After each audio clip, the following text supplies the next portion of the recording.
എന്താ പേര്? രേവതി. എവിടെയാ വീട്? തൃശ്ശൂരാ. കുട്ടിയുടെ വീട് കൊച്ചിയിൽ തന്നെയാ. പിന്നെ ചില ആളുകൾ ഇങ്ങനെയാ, മറ്റുള്ളവരുടെ കുറവുകൊണ്ട് അതിൽ സന്തോഷിക്കുന്നവരാ. താൻ വിഷമിക്കണ്ട.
സത്യം പറയാലോ, ഇതുവരെ ആരും എന്നോട് ഇങ്ങനെ സ്നേഹമായി പെരുമാറിയിട്ടില്ല.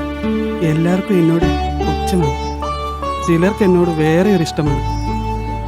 എന്നെ ഒരു സഹജീവിയായി കണ്ട് സ്നേഹിച്ച് കൂടെ കൂട്ടിയത് ശ്രീദേവി മാത്രമാണ്. മനുഷ്യത്വം അല്ലയുടെ എല്ലാത്തിനും വലുത്. നിനക്ക് എന്താ ഒരു കുറവ്? നീ ജോലി ചെയ്യുന്നില്ലേ? പൈസ സമ്പാദിക്കുന്നില്ലേ? ആരുടെ ആശ്രയമില്ലാതെ ജീവിക്കുന്നില്ലേ? എന്നാലും സമൂഹത്തിൽ ഞങ്ങൾ ഒറ്റപ്പെട്ടവരാണ്. അകറ്റി നിർത്താൻ ആഗ്രഹിക്കുന്നവരെ എല്ലാവരും. നീ ഒരു മാലാഖയാണ്. കുറച്ച് നാളത്തെ അടുപ്പമുള്ളെങ്കിലും ഇപ്പൊ എനിക്ക് തന്നെ പിരിയാൻ പറ്റുന്നില്ലടോ. ചതിക്കല്ലേ പൊന്നെ, എനിക്ക് കല്യാണമൊക്കെ കഴിച്ച് കുട്ടികളായിട്ട് ജീവിക്കാൻ ആഗ്രഹം. ഓ, അതല്ലടോ പറഞ്ഞു. എന്നും ഒരു സുഹൃത്തായി, ഒരു കൂട്ടുകാരിയായി താൻ ഉണ്ടാവണമെന്നാണോ ഞാൻ പറഞ്ഞത്. അതൊക്കെ വേറെ വല്ല ഉദ്ദേശമാണെങ്കിൽ ഞാൻ ഇപ്പൊ തന്നെ സ്റ്റാൻഡ് വിടോട്ടോ. ഹലോ അച്ഛ. ആ മോളെ, അമ്മയ്ക്ക് പെട്ടെന്നൊരു വയറുവേദന വന്നു. ഞാൻ ഹോസ്പിറ്റലിൽ കൊണ്ടുവന്നിരിക്കുക. ഡോക്ടർ പറയുന്നത് ഉടനെ ഒരു സർജറി വേണമെന്നാ. മോൾ എത്രയും പെട്ടെന്ന് എസ് എൻ ഹോസ്പിറ്റലിലേക്ക് ഒന്ന് പോവാ. ശരി അച്ഛാ. ശരി മോളെ.